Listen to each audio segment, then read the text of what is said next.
কক্সবাজারের টেকনাফের জাদিমুরা এলাকায় পাহাড়ি এলাকা থেকে ১৯ বনকর্মীকে অপহরণের ঘটনা ঘটেছে। সোমবার সকালে টেকনাফ জাদিমুরার পশ্চিম অপহরণের ঘটনা ঘটে। বিষয়টি নিশ্চিত করেছেন টেকনাফ উপজেলা নির্বাহী কর্মকর্তা শেখ এহসান উদ্দিন।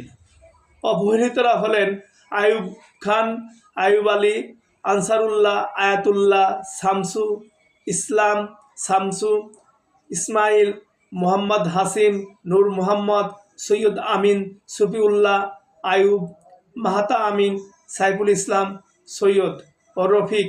বাকি দুইজনের নাম এখনও পাওয়া যায়নি। টেকনাফ উপজেলা নির্বাহী কর্মকর্তা শেখ এহসান উদ্দিন বলেন, বন বিভাগের অধীনে ১৯ জন কর্মী সকালে পাহাড়ে কাজ করতে যায়। এ সময় তাদের কিছু লোক ধরে নিয়ে যাওয়ার খবর পেয়েছি। তাদের উদ্ধারের কাজ করছে আইনশৃঙ্খলা বাহিনী। টেকনাফ মডেল থানার ভারপ্রাপ্ত কর্মকর্তা ওসি গিয়াস উদ্দিন বলেন, অপহরণের শিকার বন বিভাগের ১৯ জন শ্রমিককে উদ্ধারের চেষ্টা চলছে। ঘটনাস্থলে পুলিশ ও অন্যান্য আইনশৃঙ্খলা বাহিনী রয়েছে।